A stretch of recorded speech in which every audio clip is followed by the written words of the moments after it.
Good morning. Hope you're doing well.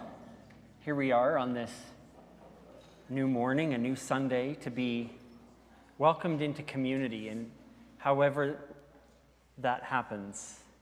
Maybe a friendly smile or a hello from someone near you. Maybe a welcome at the door. Maybe we're content to kind of be to ourselves and have a quiet moment. All of those things are welcome and affirmed as we join together as spiritual seekers united in community. So welcome to this gathering.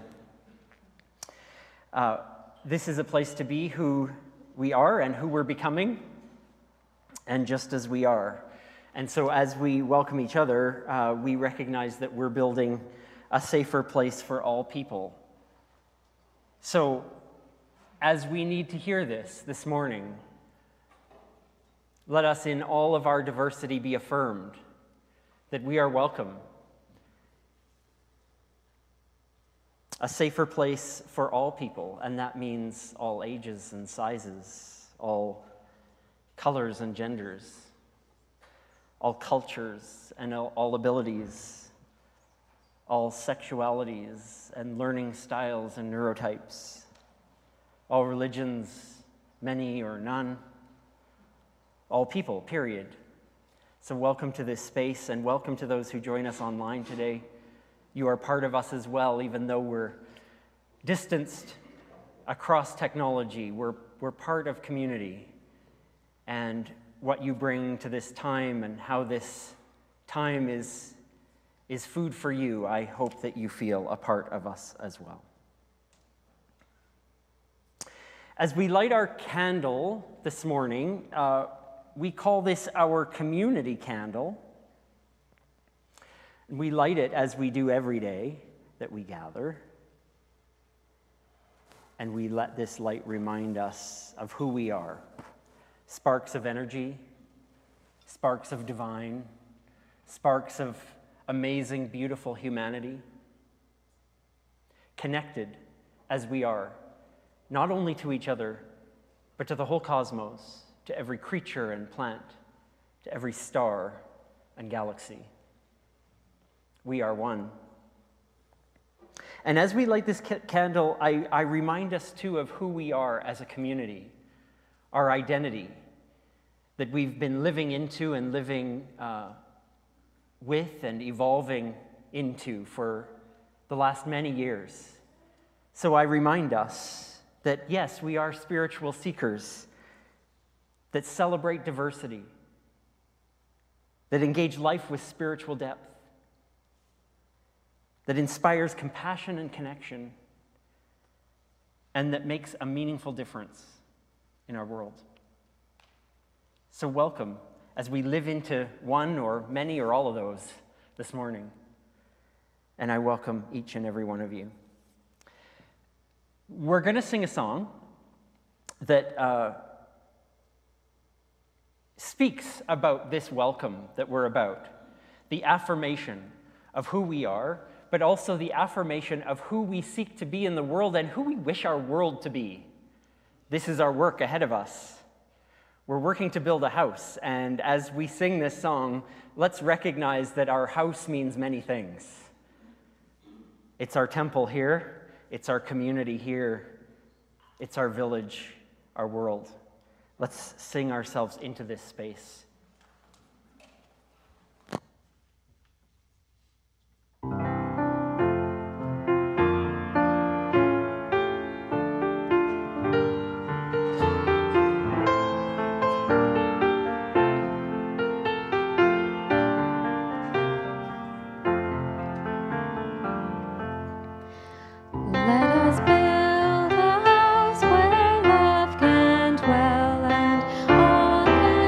Save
Good morning.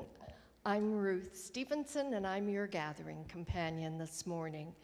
I'd like to acknowledge the land on which we all live, was lived on for eons before we were ever born, by people who were in relationship with the land. They were in healthy relationship with the land.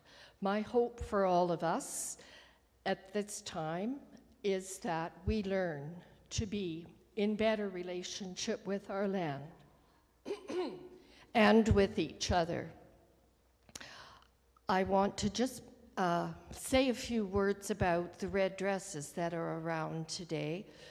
Today is Red Dress Day, probably as many of you know, to remind us of the problem that our colonized land still has with missing and murdered Indigenous women and children. I'm really delighted today to bring some good news about missing and murdered Indigenous women and girls. And I'm going to use my tablet to read to you a story that I came across yesterday in the Globe and Mail.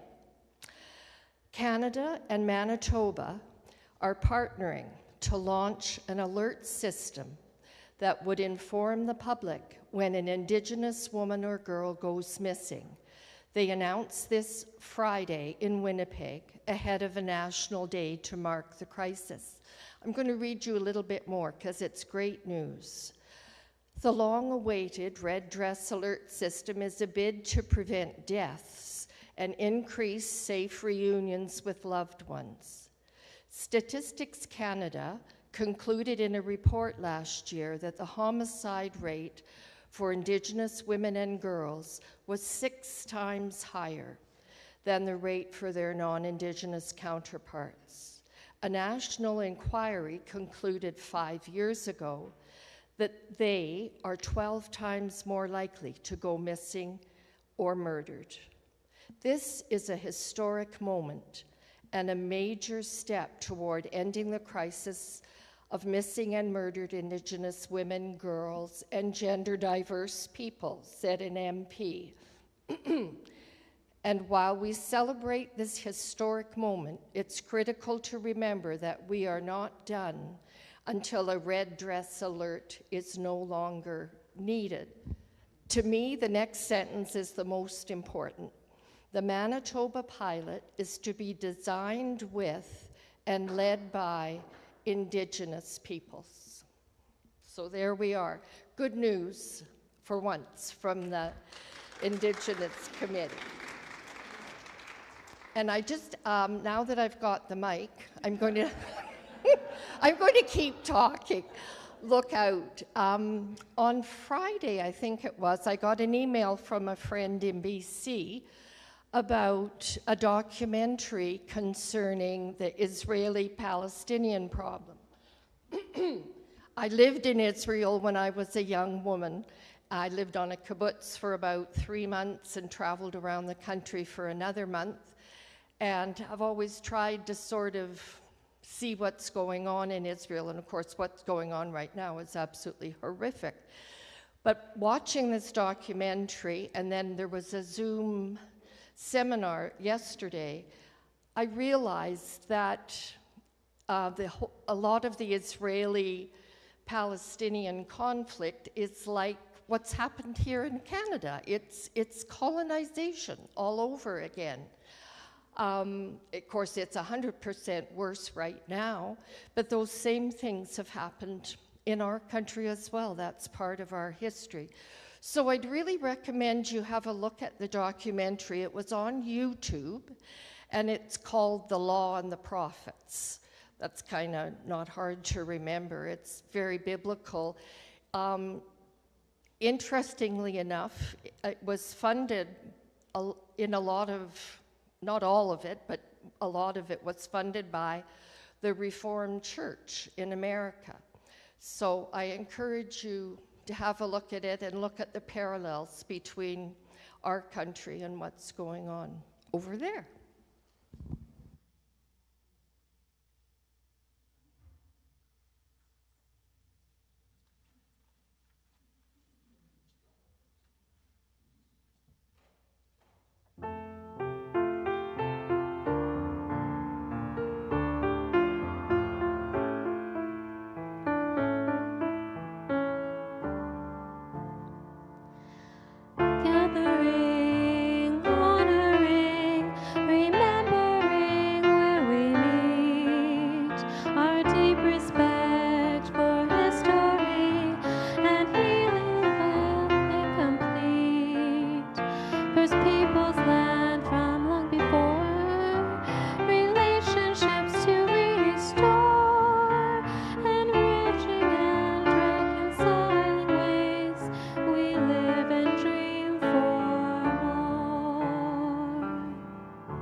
Time for all ages means a time for all of us, but a time if anyone wants to come to the carpet, that's specially for you. So come if you'd like, please.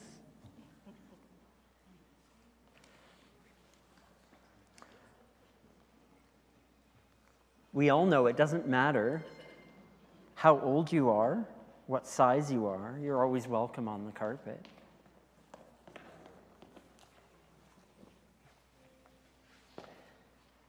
And it's lovely we have our friend Carolyn here, or to some of you, Mom,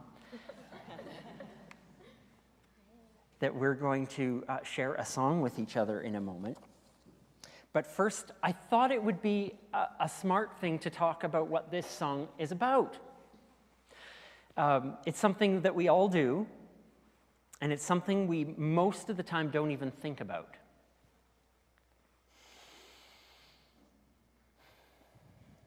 Are you doing it right now? Are you breathing? I hope so. Breathing is an amazing thing because it's like our heartbeat. We don't have to think about it to make it happen. Our bodies do it naturally.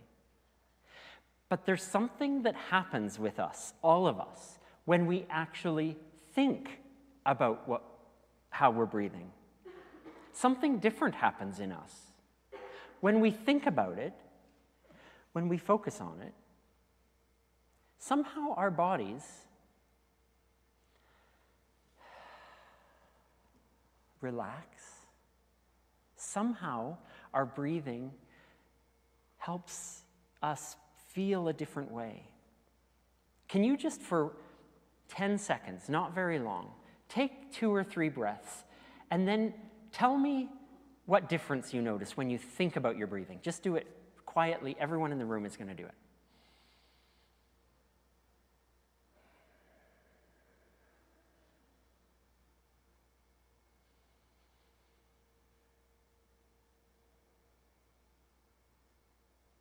Do you notice anything? Maybe you do, maybe you don't, but do you notice anything? What do you notice?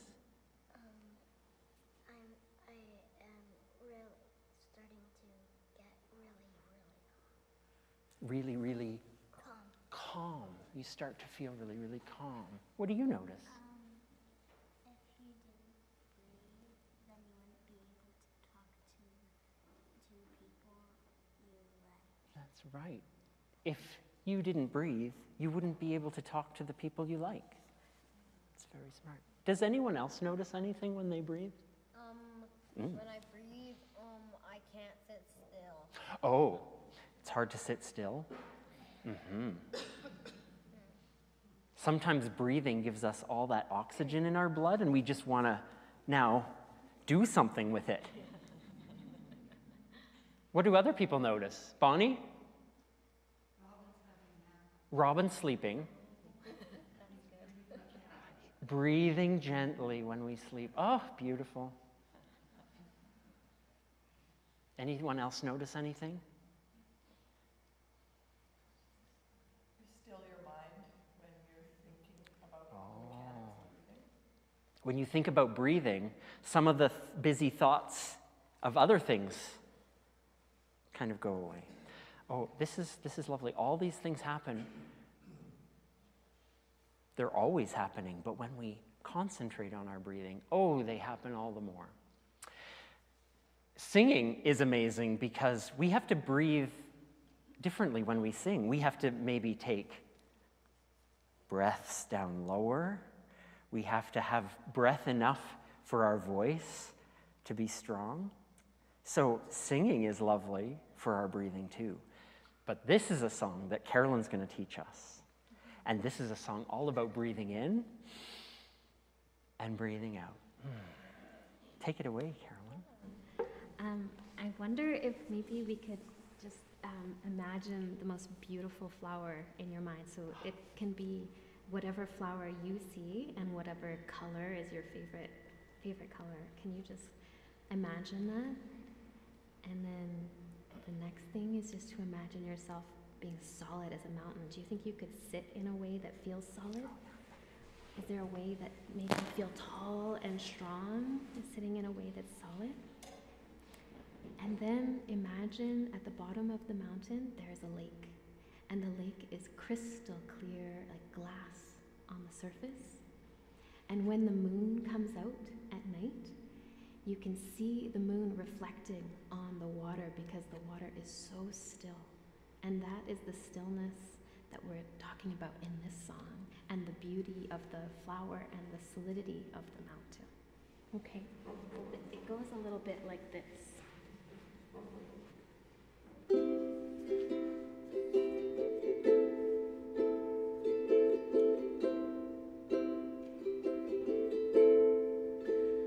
Breathing in, breathing out, breathing in, breathing out. I am blooming as a flower. I am fresh as the dew. I am solid as a mountain. I am firm as the earth. I am free. Breathing in, breathing out. Breathing in, breathing out. I am water reflecting what is real, what is true. And I feel there is space deep inside of me. I am free, I am free, I am free.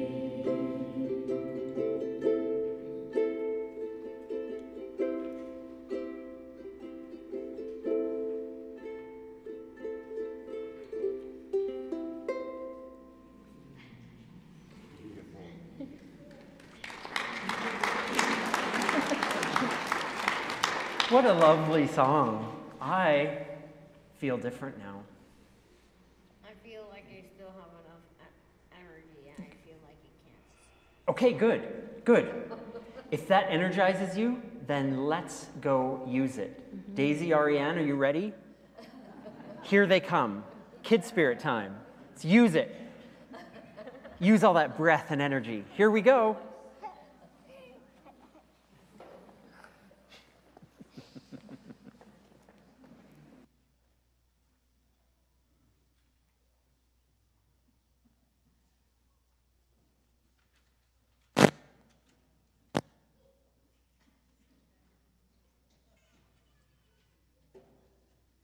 There's a reason I usually sit on a stump. Whew. Okay. We have a few moments to share some invitations with each other, some things coming up, and if you've got anything to share, now is the time to do that, and I would invite you forward. First of all, let's all recognize the work that we share. Everything we announce, everything that we do together is because we do it together. And your support means that we can do all the more. So thank you for all those who support us regularly and who allow us to do all of the work that we do together in this building, in the broader community, and across the world. Thanks to each and every one of you. There's always boxes available for your donations, and there's a website that will take your donation anytime that's convenient. Thank you for all the ways that you support us. Speaking of support, I just want to mention two really important things today. Some of you have heard about the challenges with City of Edmonton funding with a number of social service agencies in the city. Bissell Centre is one that's been affected quite severely. Their drop-in center has had to reimagine continuing without funding, and for some time thought that they would have to absolutely shut down their drop-in center. Now it looks like they are just having to drastically reduce service in their drop-in center, but they are still requesting help. So volunteer help, if it's something that you can give a day or two in a week to helping in the drop-in center, they are looking for keen volunteers. They've got, of course, donations are always welcome at Bissell Center. So it's an organization we are so close with at SSUC, have supported it in so many ways and for so many years. So that invitation is there. And then some real tragic news for the queer community in our city and area this weekend. Out Loud St. Albert has had to close operations just as of a day or two ago. And that has been a service that has helped, supported, and been community for queer youth, particularly in St. Albert, but not only in St. Albert, really for the whole north side of the city. So again, we don't know what shape that will take in terms of what will come next, but as if there weren't enough needs already in that space, now there will be even more as the gap widens for support for queer youth particularly.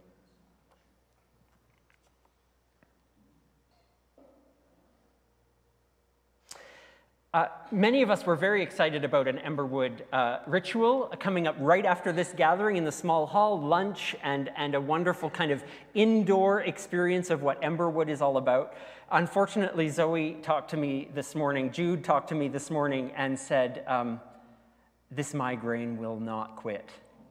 So those of you who suffer from that know that that can just be debilitating. So our thoughts with Jude as hopefully that gets better really quickly. And we'll reschedule that nature ritual, and we'll make sure we have that in the coming weeks. Other thoughts and other announcements for us today?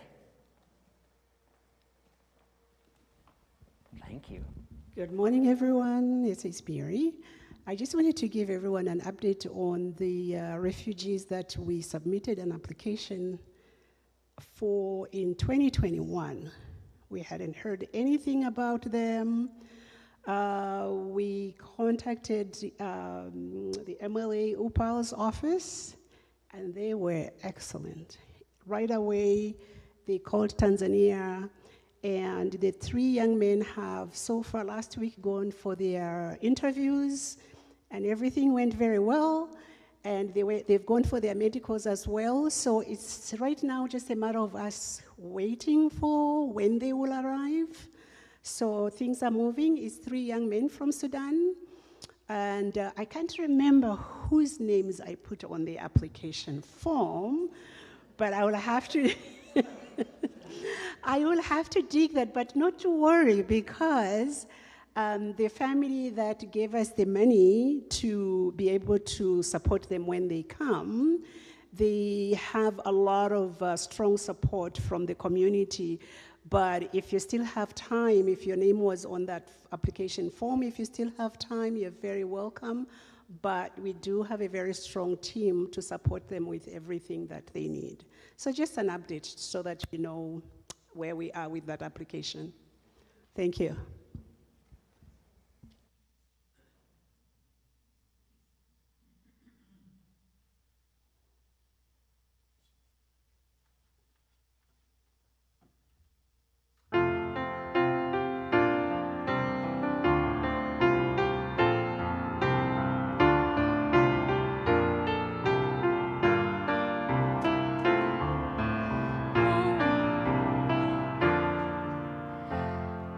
On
Our first piece of wisdom this morning comes from someone we know and love, Micah Pollock.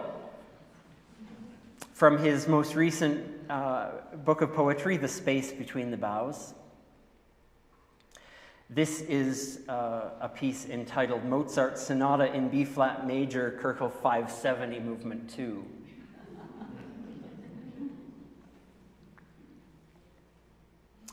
As the final notes fade, my hands lifting from the keys, he turned to me and said, "You know, I don't really have anything to say." The notes sang. The harmonies sounded as they should. It was breathing. It was really quite excellent. What did you do? I blushed a little at his praise, this old master, teacher, friend, and I told him that I just chose not to think too much, as I always have. I just chose to play. But that was not the whole truth. What did I do? I played piano, washed some dishes, smiled, laughed, learned to use a hula hoop, held you in my arms and danced like a penguin and stared into your eyes, and as we spoke and as we didn't speak, you drove me to school and sat with me as I warmed up. Then I went to my lesson. I breathed in, out. I let my arms and fingers sing freely in those old familiar keys. And I let my mind float away to trees and light and other happy dreams. And that is why I thanked you. These are the poetic words of a friend and author. May we find wisdom for our living.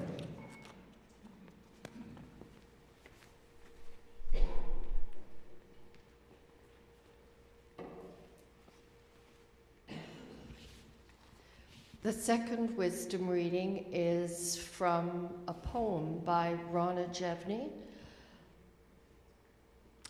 There is rarely just one way of seeing what life offers me. Nature is a window. I often ponder too long, wondering if there is a right or a wrong, a better or a worse. 42 photos later, I nearly missed the magic of the morning hoarfrost. I caught myself, laid down my lens, and stood in awe of nature's canvas. In that moment, the universe reminded me 3 times, no moment is forever. Oh,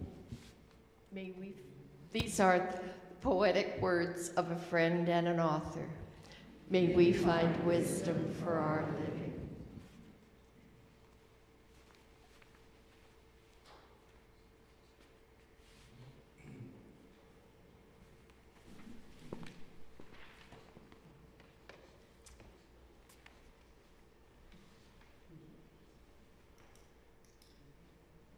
So, there was a time not long ago when my typical morning routine was that shortly after waking up, I'd reach for my phone.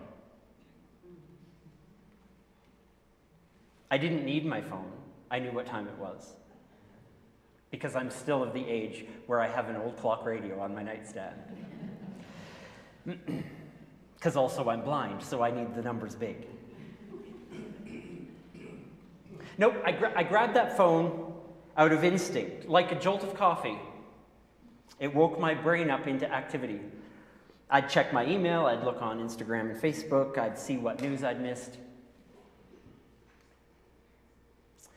Tish Warren, in her book Liturgy of the Ordinary, talks about baby animals in the wild when they're rescued by humans. They're said to be imprinted. That this animal accepts the human as its parent when no other parent exists. And from that point on, it's believed that all good things will come from that person, or by extension from people in general.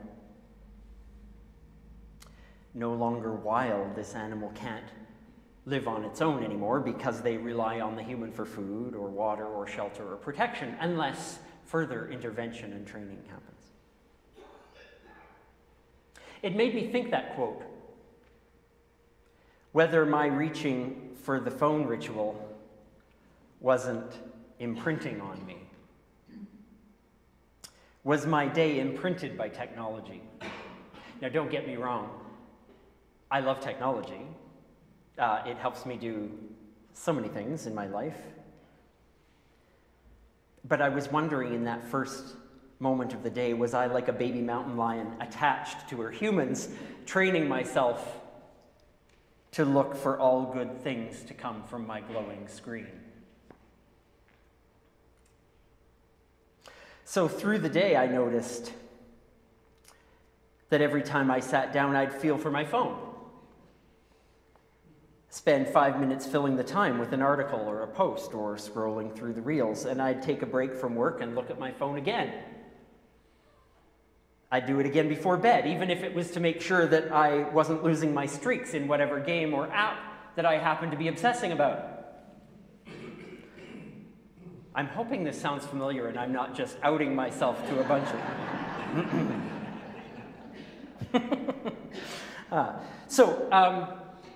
Right, like even now, my hand is in my pocket and I am realizing something about me is missing. So without realizing it, had I slowly built a habit, a steady resistance to, and a dread of something?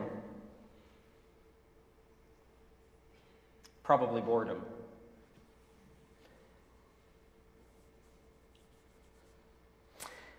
So, a little more honesty, if you please. I haven't quite figured this out yet. But I've done one thing. I've stopped looking at my phone first thing in the morning. This is maybe one tiny step, but it's one thing I could do. I think that what takes its place is the important part.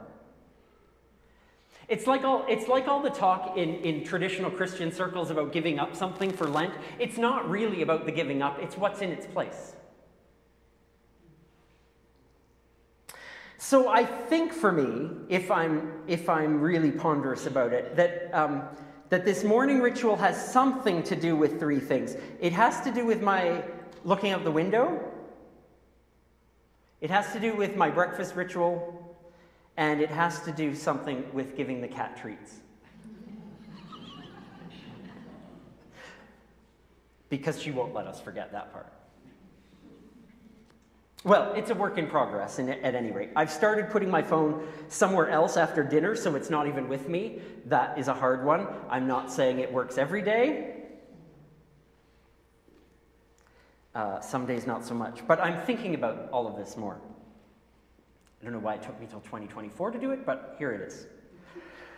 So most of our days, most of our lives, driven by habit and routine. That's why we're talking about this series, Routine Wisdom. What do we learn by the routines, the ordinary everyday things of our lives? What wisdom does that share? And sometimes it's uncomfortable wisdom, as I am finding out. And I'm not only learning from the habits that I choose to have in my life. I am learning from the things that are habits even though I don't want them to be. But simply because I'm repeating them. Without intention, without thought. Like our breathing when we're asleep. Oh, Robin's awake.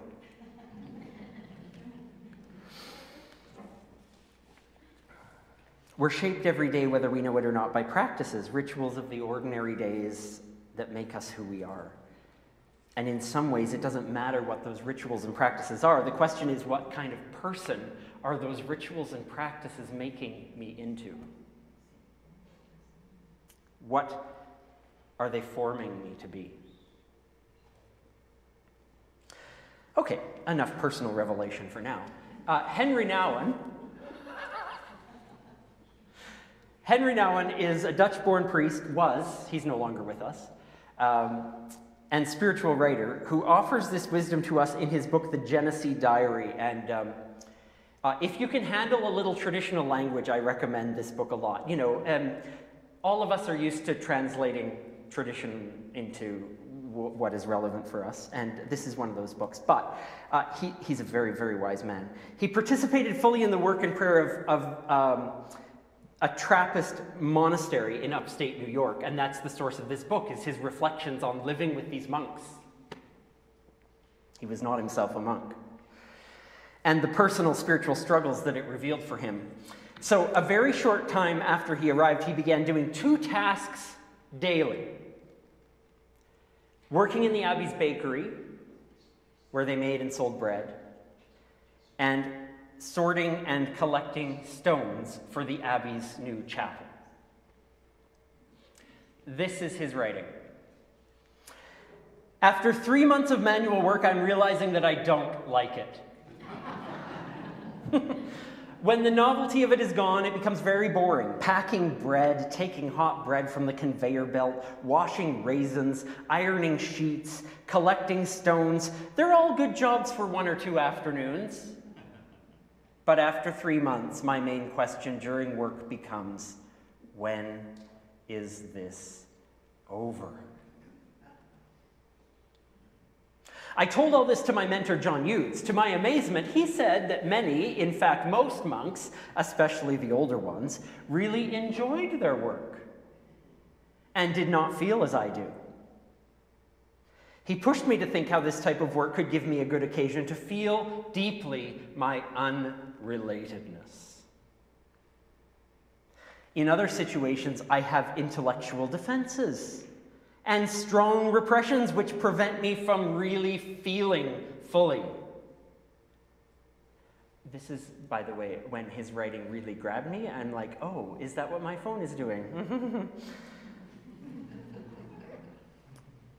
I'll read that sentence again. In other situations, I have intellectual defenses and strong repressions which prevent me from really feeling fully. When I study, write, lecture, I can make things interesting by manipulating them in certain ways. But in the bakery or in the creek, it's practically impossible to make things interesting. Then I am faced with just a job to do and nothing else. And then I discover my deep alienation from the task that I'm doing, from the world around me. If I felt really related to my world, really a part of it, I would not complain about dullness and boredom. One more section. Manual work indeed unmasks my illusions.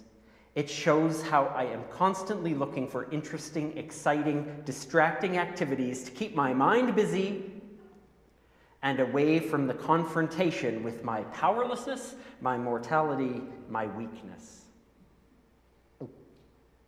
Dull work at least opens up my basic defenselessness, and makes me more vulnerable. I hope and pray that this new vulnerability will not make me fearful or angry, but instead open me to the gifts of something new.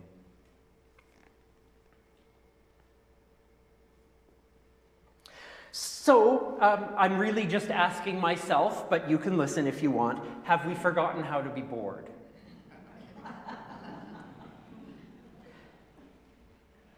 Or maybe the question is, am I scared of being bored?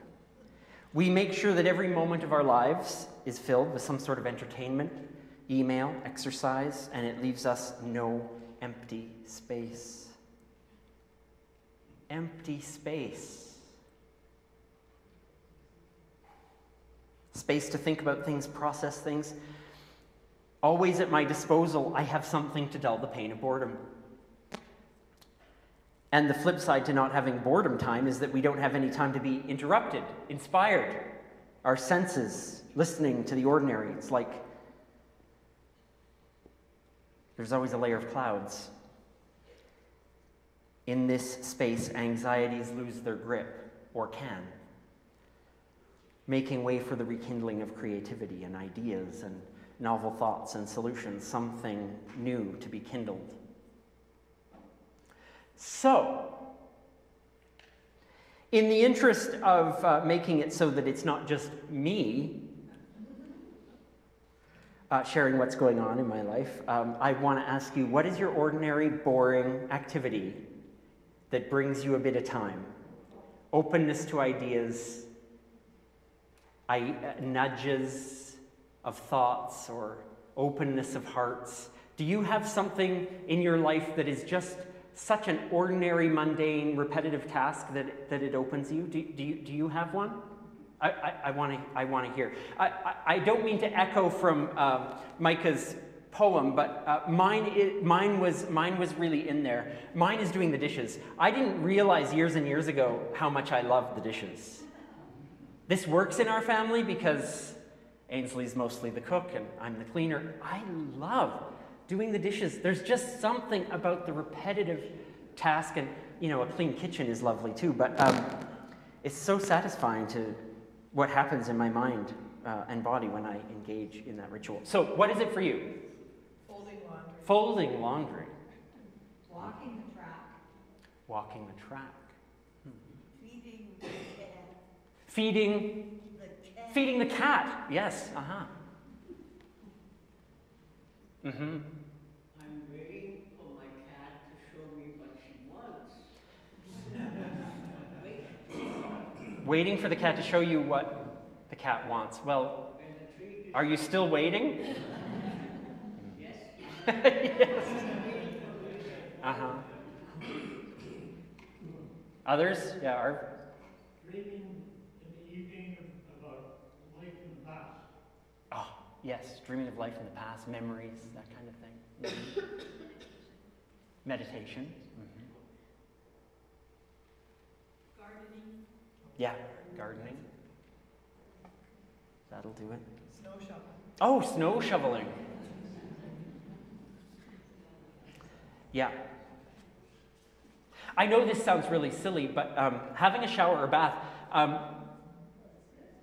brilliant ideas come in the shower, I find. Yeah. We're slightly distracted. We're doing like a mundane thing, and somehow something opens in those moments. Daily life, dishes in the sink, kids who ask the same questions over and over again, or reading the same bedtime story over and over again, the long doldrums of the afternoon. Like all these things we've mentioned, these things are filled with repetition, and much of the spiritual life is about returning over and over again to the same work. This is also what's frustrating about the spiritual life, is we think, haven't we dealt with this inner work? Like, didn't I do that last year?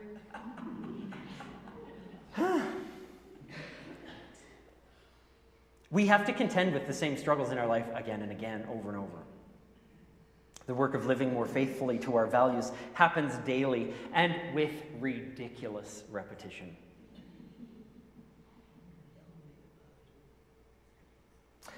I just love how we're surrounded in this community by artists, musicians, poets. So beautiful. Today's two pieces of wisdom by folks we know and love. They help us remember that it's ordinary things of life that make for places of connection, for this time and space we crave. Mike has expressed that his piano performance for his teacher, his mentor, his friend, wasn't just playing the piano. What went into that playing? Well, all of those things he speaks of. Washed some dishes, smiled, laughed, learned to use a hula hoop, held you in my arms and danced like a penguin. Driving to school, sitting with your loved one. Our days, our successes, our achievements, our lives are made up of small moments. They're not one thing all to themselves. Routines and habits that connect us, that conspire to make us who we are. They're made up of the little, mundane, ordinary things.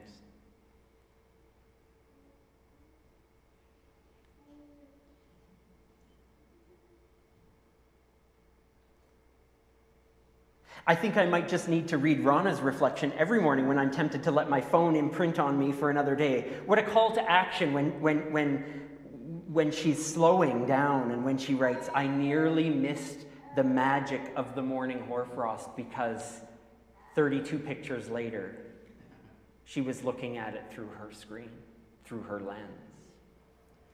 I caught myself, she writes, laid down my lens, stood in awe of nature's canvas.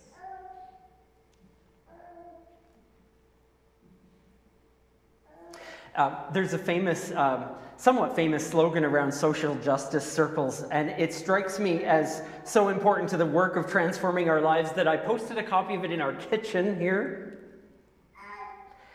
It goes like this: everybody wants a revolution, but no one wants to do the dishes.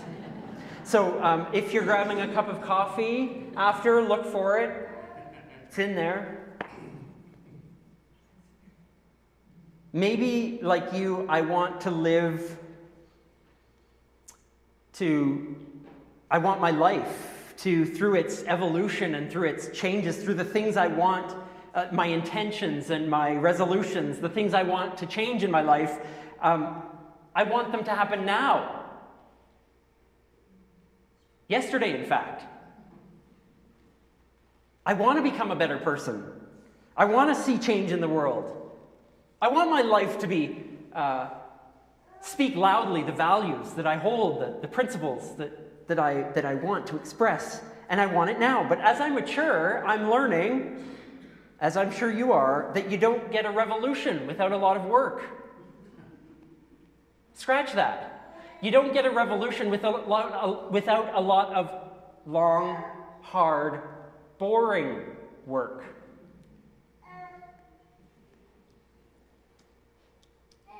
Sure, some of it's exciting, but this much compared to all of the hard, boring work that came before it. The kind of life we seek is often about quiet, repetitive, and ordinary daily stuff. We don't play amazing works for our mentor and teacher without the long, boring work beforehand.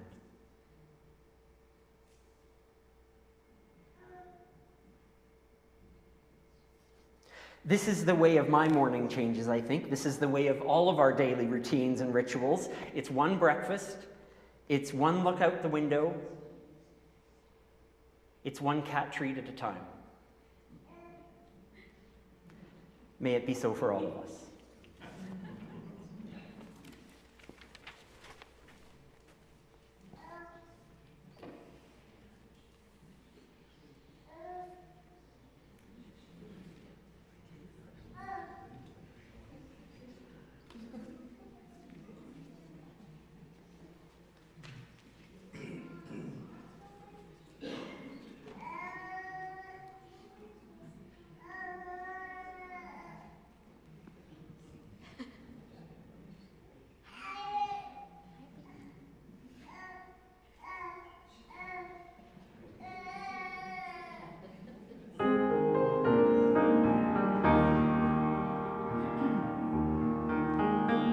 Je t'aime, te amo, ja ti lubię,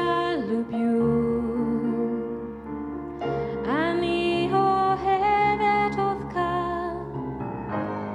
I love you. The sounds are all as different as the lands from which they came, and though our words are all unique, our hearts are still the same. Love in any language, straight from the heart, pulls us all together, never apart. And once we learn to speak it, all the world will hear. Love in any language, fluently spoken here.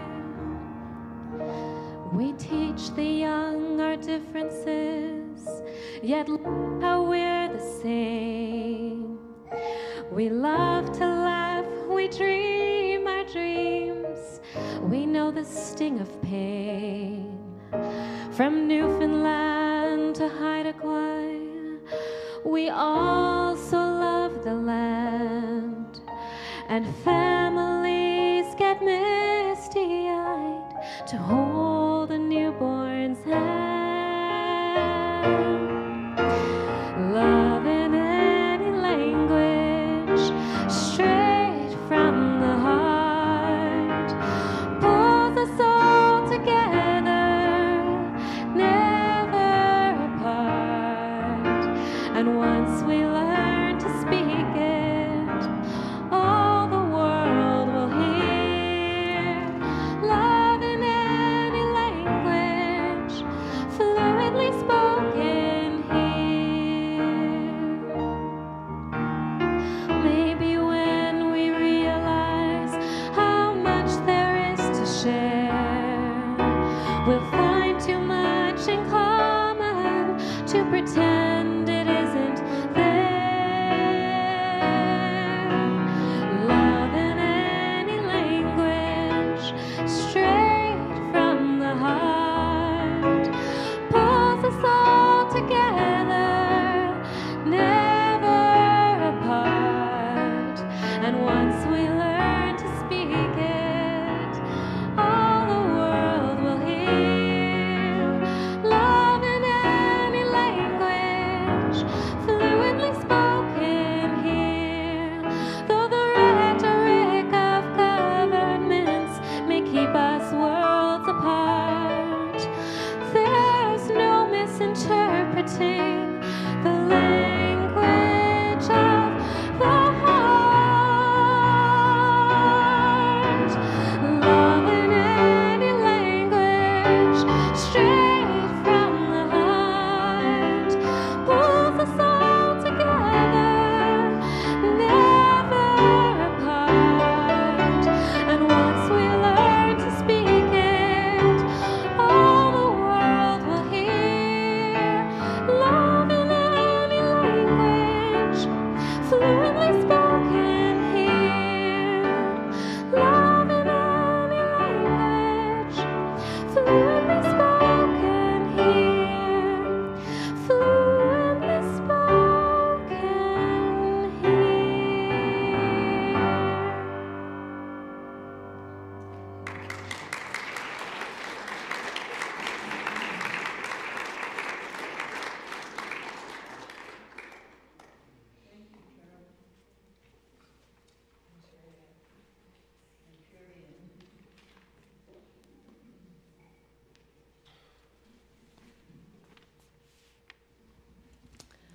Please join me in reading to strengthen our intentions. As we work to cultivate a more meaningful life, we seek ways to live fully and love deeply, to be inspired by knowledge and wisdom that can nudge us into a new consciousness, remembering that we are connected with all that's within us and around us. May we allow ourselves to be shaped by our bond to every creature, human, atom, and element, and to the earth, our home. We cast our lot with those who age after age, with no extraordinary power, reconstitute the world. In so doing, we enter into the great work of allowing love to infuse us and flow from us. As those who walk a common road, may it be so.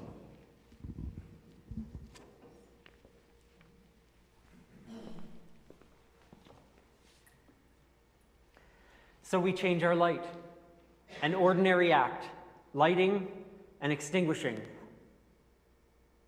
that we might come in, go out of each and every day with the ordinary stuff of life and be wiser for it. May we go in peace.